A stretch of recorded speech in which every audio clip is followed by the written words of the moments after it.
up? Not much. How are you? Glad we both saw the same thing. Check it out. I'm an old guy with a concert tee. Hey, I'm Obi, that's Ed, and we are drinking from the garden hose. Your favorite podcast, okay? Wherever you get your podcast. Remember to like us, download us, share us, all that good stuff. And hey, I did the opening right this week. Ed, how are you? Doing great, Obi. We are recording on a different day, so hopefully I'm not all out of sorts, but I think I should be good. I'm rested and ready to go. Oh, yeah. I mean, so usually, folks, we record midweek. Sometimes it's late as Thursday or as early as Tuesday, but we are on the weekend before football Sunday even starts. So we are living our craziest life.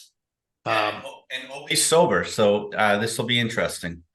Obi's sober. Ed doesn't have a beer in his hand. And, we don't have video, but you guys don't know how odd that is. Yeah, and Obi, I'm wearing my concert shirt from Guns N' Roses. We've talked about this on the pod before, and when you spend $45 on a cotton T-shirt that costs $2 to make, you got to find ways to wear that thing other than to the concert. So I am wearing it today. And you had said something interesting. At least I'm a fan, right? What do you mean by that? Well, before we go there, I'm seeing you in this shirt, and now I can see why you got so molested. It was the shirt. You're right. I was wearing the shirt when my rear end was so viciously grabbed. So I don't know if this is true, but the knock on the kids these days is that they wear classic band shirts. Guns N' Roses is the prime example. But they're not fans of that band. They don't know the music at all. They're just wearing some shirt from a previous era. Maybe they got it at Spencer's or something, and they don't know. Now, I know our generation, we used to wear, we were Led Zeppelin was broken up by the time I had my first Led Zeppelin shirt, but I can tell you all about their music. So have you had the experience where kids are wearing shirts from bands and they don't know nothing? Well, yeah, absolutely. I got two kids, right? So one of the things I've noticed is, first of all, like H&M, Spencer, like all these, it's hip to sell like retro concert shirts. So like my kids have Nirvana. They had a Metallica shirt before they ever went to Metallica, Rolling Stones.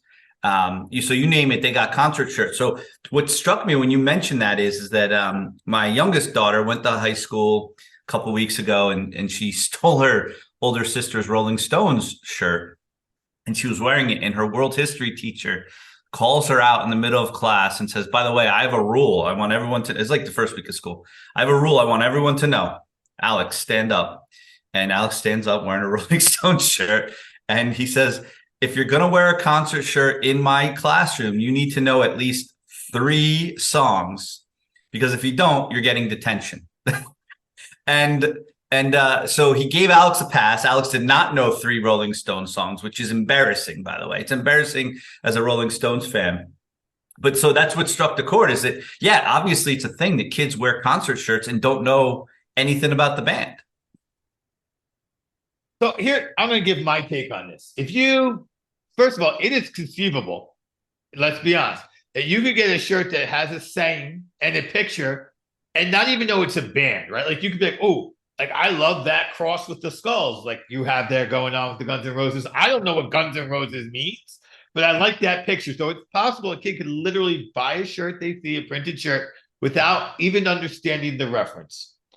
But if the child does understand the reference, I kind of like that, especially in history, the history teacher's position. Because go back, before you like that shirt, go back, find 3 songs, listen to 3 songs. It's a little history. It's a tiny bit. Now, it's art history or music history, but it's still a little history. So as a math teacher, I find that rule a little harsh. But as a history teacher, just do your homework. Then wear your Banshee shirt and give me 3 Banshee songs. So, I wouldn't wear a Banshee shirt because I don't know 3 songs. But here's the thing. When her older sister actually originally bought the Rolling Stones shirt. So it's kind of ironic that it was the Rolling Stones that she was wearing. She stole it from her sister. I remember she came home from H&M that day with the Rolling Stones shirt. Showed it to me. I'm like, do you know any Rolling Stones songs? And she's like, no, I don't. I said, well, sit down. So here's the great thing about technology, right? So in the old days, we would have had to take out all of our vinyl, and that would have just been, or even CDs, and it would just been ridiculous. But instead, I was able to just pull up Amazon Music, and we were able to go through like Rolling Stone song after Rolling Stone song. And actually, I think she got home from the mall kind of late that night. It might have been like close to 9 o'clock. I think we were up until like 11 just listening to Stones songs. Now that was a pretty cool moment as a dad to like spend 2 hours listening to the Rolling Stones and like educating your kid. So the older one knows 3 songs, but the younger one, no dice. No dice. So either she's never going to wear the shirt again, or she's going to listen to make you do that with her too. Yeah. So the other thing about this history teacher, he's probably a pretty cool. Well, he also used to coach the boys basketball team. So therein lies that he's probably a pretty cool guy because he knows the sport of basketball. But Alex also wore and this was cool because Alex got this right. Wore my Rutgers football national champions 1869 shirt to school last week. And because if you don't know, Rutgers won the national championship in football in 1869. And so I have a shirt to celebrate that. Alex stole it from me, wore it to school. So you get a theme here with Alex. She doesn't wear her own clothes. She just steals people's clothes. It saves you money, man. Saves you money. Well, no, because we still buy her clothes. The problem is she doesn't know how to do her laundry. So what happens is she wears her clothes, and then instead of washing them when she has no clothes, she just goes and takes other people's clothes. So, I mean, I guess for her, it's a great system. But so the teacher, again, says, Alex, do you understand the significance of your shirt? And this time she did not fail the quiz. This time she said, absolutely. Rutgers is the birthplace of college football. And he goes, you're right. And do you know who they played? She goes, absolutely. They beat Princeton. So I'm really excited that my daughter knows that part of history, maybe not the Stones, but he even said, you're going to have to, he teaches a sports history class at the high school. And he's like, you're going to have to come in and teach my the students in that class about the birthplace of football. Excellent. And the sports history class. That's awesome, by the way.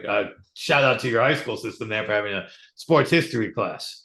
Did I ever tell you they have a sports media class too, where they do all the graphics for the varsity games? So the athletic director has these graphics. It's game day, and he tweets them out like and who they're playing. And the kids do all that too. And then and they also cover the games, and then they like take videos and they tweet them out, put them out on their Facebook page as well. So they have a whole thing there. High school's not like it was when we were there. No, no one's driving around a clunker in auto shop. Just like, I got my license, crashes in the parking lot. I'm not even sure they have shop anymore. That's the thing. Like, I don't think you get to make wooden candle holders anymore in high school, but you get to do cool stuff with sports media. So I think it's better. I think we've progressed, but no more wooden candle holders. Like, I don't have one wooden candle holder in my house. My kids never made me shit in school. Either did mine. But I have a collection of playbills from all of the shows they've helped produce and build. So that's kind of a shoppy thing. So yeah, my parents, believe it or not, I think still have shit hanging in the house that I built. I have, you know what? I'm actually looking at it right now. You can see I'm looking slightly off camera.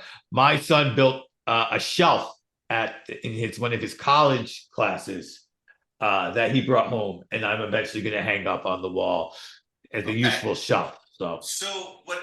And I got to be careful what I'm about to say here because I'm going to give somebody an idea, and so I have to be very careful. But I'm going to say it anyway. You know, a number of years ago, about 4 years ago, my father cleaned out his attic, and he showed up at my house with like his car filled with all my shit that was in his attic. And he goes, "Here, it's yours now. Deal with it." Like I had, trophies, scrapbooks, all sorts of stuff that I just left at my parents' house. My dad's like, "Here you go." So. I had that happen much earlier because, my parents moved. Right. Okay. So that's why. Yeah. My parents are still in the house. 2 bins of stuff. Here, it's yours now, plus a stack of paperwork. Like paper, I don't know, like my selective service card type of paperwork. And that's in a drawer. So maybe my kids will get my crap or who knows. We'll see how that works. Yeah. So anyway, I get all this stuff dropped off. And again, most of it I just chucked. Right. But, what I'm surprised he didn't drop off is like all this shit I made in shop. Because it's still there. He's using it. Mom's using it, actually. I think it's been on the wall for so long that they don't even realize that I made that. And then it's on the wall. Because I have a sneaky suspicion if they realize, by the way, they listen to this podcast, and I have a sneaky suspicion that in about a week and a half, this shit is going to be dumped on my front door. But, Well, hey, more stuff for you to get rid of. Yes, yes, yes. Okay. So Obi, Yes, yes. Go well, for it. you were going to go somewhere. You're the host. You go. I just talk. I don't know that I'm the host, but I didn't have a good segue. So Obi works. You and I have a fraternity brother. We'll call him Beaker. On Facebook, we went to Rutgers together. And he was at the Rutgers game this week. And you and I saw his pictures and his comments, and I believe had the same response. What was your response to our brother Beaker? Well, so first of all, this is a great topic because we both have kids going to school. Now, you're lucky that your kid goes to your alma mater, so you're not conflicted. But I have a daughter who doesn't go to my alma mater, right? But I'm a huge Rutgers fan, if those of you who don't know that. And so yesterday, Rutgers played Virginia Tech. And Brother Beaker has got 3 kids in college. One goes to Michigan, I believe. The other one goes to Virginia Tech, and the other one goes to NJIT, right? So none of them are Rutgers. None of them are his alma mater. And yesterday, the Virginia Tech son came back to Jersey because they live in Jersey, and they attended the game together, Rutgers versus Virginia Tech. In my mind, nice little rivalry, dad, Rutgers, son, Virginia Tech, little bragging rights. But no, Beaker went full Va-Tech. He was wearing a shirt, the hat. He was all in on Va-Tech. And I don't know. I kind of threw up in my mouth when I saw that picture. Yes, so we agree. Look, you can root for Va-Tech the other 10 weeks and be super excited if they make a bowl game or win a national championship. Look, with Michigan, that's even a tougher sell because Michigan is a true national power. But when you're at the home stadium that you went to and you celebrated at, that is rough to wear your kid's colors. And good for your kid. I guess your kid is happy for you. But what do you do then when you got VTech versus Michigan? What's going to happen then? So I did too. I was like, you're dressed wrong, man. You're going to run. I was hoping he was going to run into you. I was waiting for that picture is what I was actually hoping for. Oh, if I ran into him? Yeah. Oh, because as it is, I couldn't control myself. I did put a comment on the picture. I said you disappoint me greatly. So I would have said that and more if I saw him in person. So I took this whole concept because listen, whether you're into sports or not, it's another thing, right? But clearly he's at the game. If you went to Rutgers or any school, if you went there, that's your team. Unfortunately, you're stuck with them. You're stuck with them. You can't just change because you pay the bill at another school for your kid. Have a spine, have a backbone. So I put this out on Twitter because I was thinking to myself, am I just the only crazy one here? So I put it out on Twitter, and most Rutgers fans obviously agree with me that the fraternity brother probably lost his Rutgers card, right? But some people said, oh, I have friends like that who went to RU. Who now root for their kids' schools because they pay the bills there and they feel as though that's the right thing to do or something weird. That's just weird to me. I don't know how you feel about that. Look, up until that school plays your alma mater, I'm all in on that. Heck, my kid almost went to Tulane. It was my number one choice for him. I root for Tulane now in many instances, and he almost went there. But it's Rutgers or bust every other time. Every time I fill out, and look, anytime I fill out an NCAA bracket, but if the years that Rutgers got in, I give them an extra win over what my brain says. The women, every time they're in the NCAA, I have them winning the whole thing. I'm a bit of a homer there, and I'm okay with that. More so than even with professional sports. That's where you went. That's a tie to it. Yeah.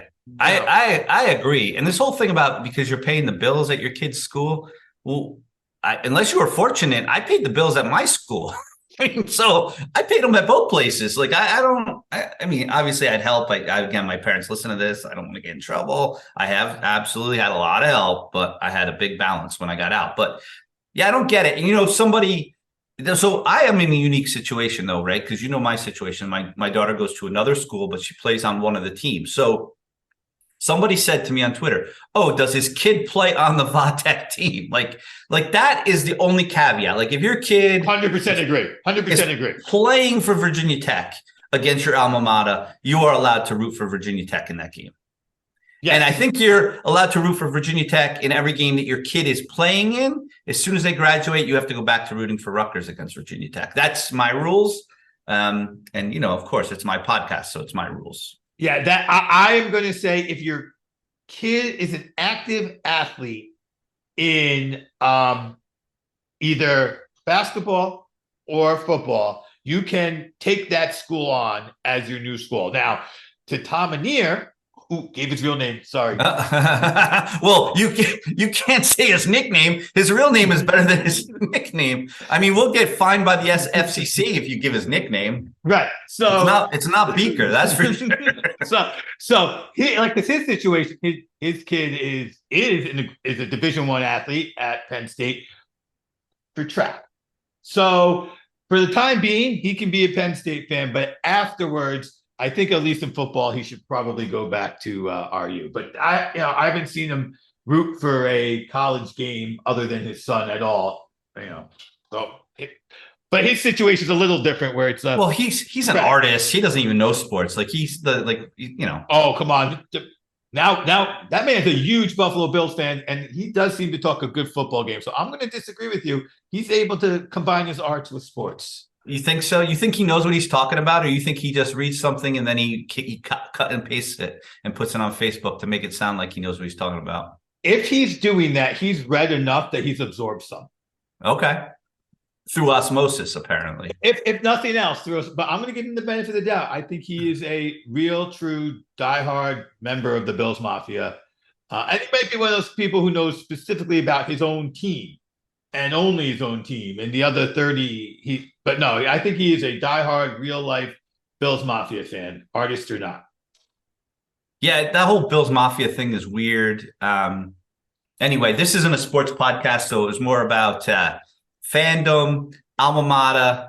I think we discussed that, right? So I'm going to stay on this subject with you, because now you have a tough situation, because although you went to Rutgers, New Brunswick, your daughter will be playing Rutgers Camden.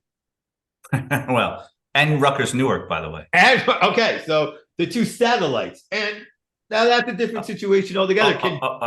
In 4 or 5 years, can you be a fan of your daughter's school against those satellites after she's left? Okay, so this goes down a whole other path, right? Because I'm a Rutgers snob. I don't know if you are, but it's really interesting to me that when I meet people throughout the state of New Jersey and they hear that I went to Rutgers, they're very quick to say, "Oh, I did too," and then they quickly say, not all of them, some actually went to New Brunswick, but some say, "Yeah, Rutgers Newark or Rutgers Camden." Listen, I'm a snob. If it's not Rutgers, New Brunswick, you didn't go to Rutgers. I'm sorry. Don't even try passing that off. You went to Rutgers, Newark. That's like one word, Rutgers, Newark. Rutgers, Camden is one word. It's not Rutgers at Newark, right? Like, so that's how I feel about it anyway, right? So since I feel that way, Rutgers, Newark is not Rutgers. They just happen to have a name. It's like Notre Dame Fairfield or Notre Dame West Haven. It's not the same school. It's Notre Dame in different locations, right? So okay, yeah, all right. That's how I feel. I have no problems with that. And by the way, like if my daughter's school played Rutgers in any sport other than the sport she is playing, I would root for Rutgers. I'm that clear on my allegiance. And I happen to know that you are. Like, that's really not, you. I think the worst thing that possibly could have happened to you would have been Group 1 level athlete and ended up going somewhere other than RU. That would have been like Penn State. Like, so my younger daughter, she tells me she's going to go play Division I athletics and asks, what happens if I go to Penn State? And I told her flat out, I will disown you for 4 years. We won't talk, because if you choose to go there, then that's like a personal affront to me. Yeah, sorry. But that's your younger daughter. Yeah. Okay. She ain't afraid of you. True, which is why she'd probably welcome the opportunity to not talk to me for 4 years. Yeah, she's like, I may have just driven her into wanting to go to Penn State. I don't know, but yeah. And we actually just had this conversation yesterday. I'm like, no. She's like, you would really stop talking to me? I'm like, yeah, I would. she's like, hallelujah. I'm like, I don't want you going to that school. If you go to that school, I am not talking to you. But yeah, so I'm not normal. I get it. Most people will be like, well, it's your kid's choice. Well, yeah, it's their choice to talk to me or not talk to me. I mean, it's simple. I'm not taking the choice away from her. I'm just putting parameters around the choice. Simple. Yeah, simple. Every choice has pros and cons, and one of the pros is you don't have to talk to her anymore. Right. And I also think one of the great things in leadership is setting proper expectations, right? You shouldn't have surprises. So I don't want my daughter to find out after I move her in, I'm not talking to her. I want her to know ahead of time. Just so you know. By the way, I don't even think I'd move her in. I'd have her find a moving company to move her in. I wouldn't even step foot on that campus. Wouldn't happen. All right. Okay. Glad we've established that. But what about she goes to the school that she initially said she wanted to go to? The one you're going to give her the $1,000 if she makes it in. Oh, Florida State? Yeah. That's her other dream school. Then she tells me Florida State. No, she's got a top 3 right now, it's Florida State, Clemson, and Washington. I'm like, okay. You realize none of those are close. Like, you never, like, I'll talk to you, but I'm not going to see you. Right. Well, she's delivering the message loud and clear. Yeah, and I think she's picking up on it.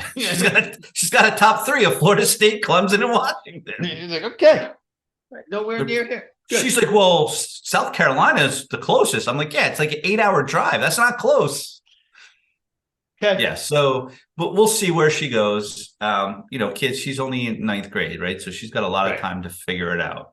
Yes. And for all you know, it could end up being volleyball and another in the end. So it could be. And then it would be probably Nebraska, Wisconsin, all the tops, right? Louisville. She's a big Louisville fan, actually. So it would be Kentucky.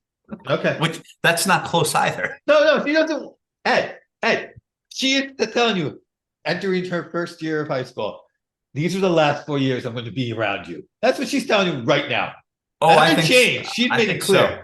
Yeah, I think so. Well, she may change her tune. We'll see. But yeah. That's her definite message.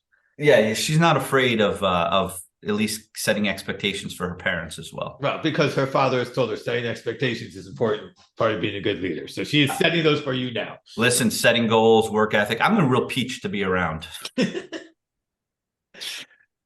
All right. You were going to try to segue away from sports. I kept it on sports, kept it under kids. Is there another topic you were about to drop the ball on? No, I was just trying to get out of sports and get back on making fun of Beaker. That's all.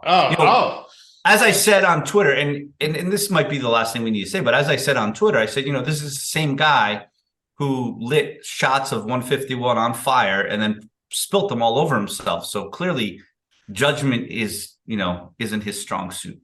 All right. So that's not exactly what happened. You spilt them all over him? No. It was a empty bottle and he was trying to light the fuse. And instead of putting his arm perpendicular, he put it right in the line of literal fire. Either way, judgment. That's not good judgment. Well, if you had just been drinking a lot of drinks mixed with Everclear, what would your judgment be? Well, that's the judgment part right there. Not to drink a lot of drinks with Everclear in the first place. Okay. All right.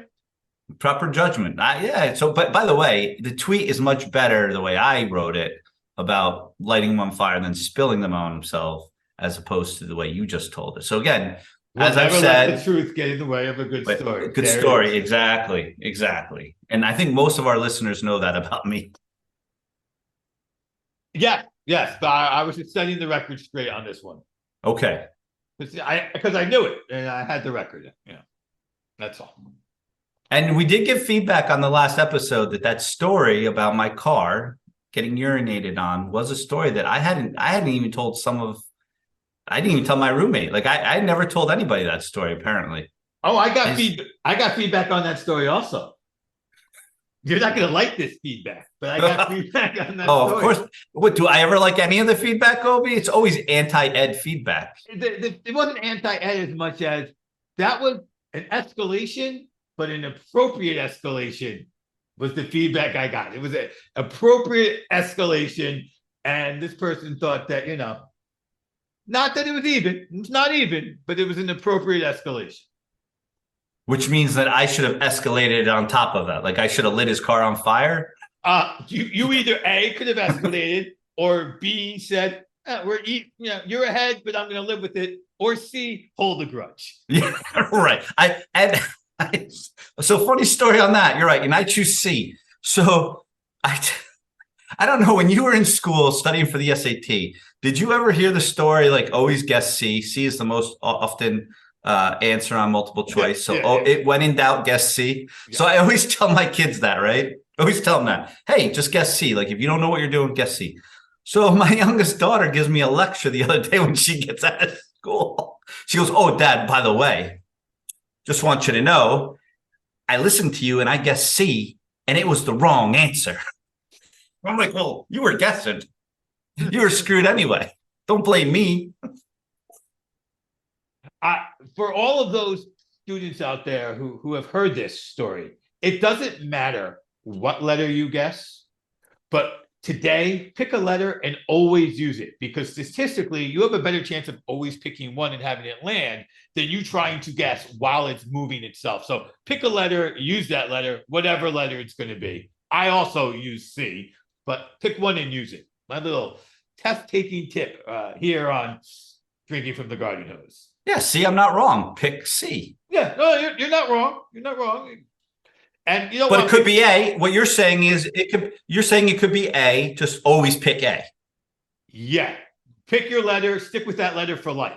Just same with your coin flip. Pick one and stick with that for life. If you're a tails person, be a tails person. If you're a heads person, that's how randomization works. You can't catch up, so you pick yours and hope it randomly lands on yours. Yeah, as an engineering dropout, we used to have those, and you were in engineering school. Dropout as well, yes. And about the grades on the curve and how they tried to fail us all out. And so there was always the joke at Rutgers about, at least in engineering, was, did you beat the monkey? Right? So if there's 4 answers, the monkey would get 25. Yes. Yeah. Right? Yes.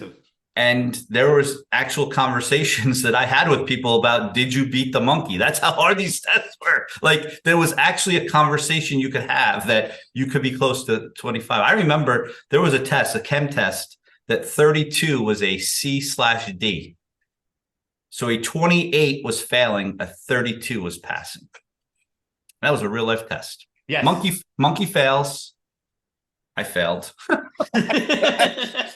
I might not have beat the monkey on that exam. I'm not sure. It's close. Yes. Yeah. No. I remember the curve being that low that somebody was like, I'm just going to pick a letter and hope my letter comes up the most. Yeah. Because if I do, if I hit it right, I'm going to pass with a D and be out of here. So yes, absolutely.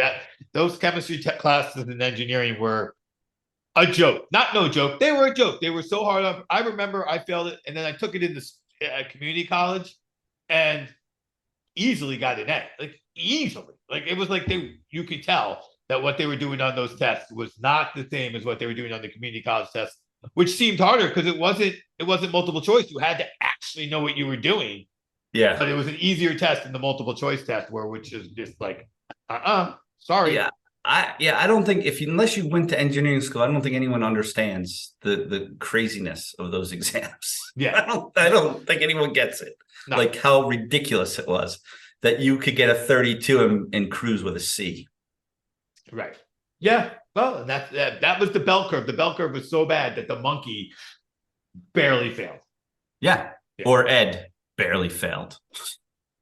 That's my story. I barely failed every class. Barely failed. Everyone I failed, I just barely failed it. It's close. That's because engineering school sucked. And the charm is that we sucked. I'm Obi. That said, thanks for listening. Enjoy your weekend. We're about to enjoy our week. Take care.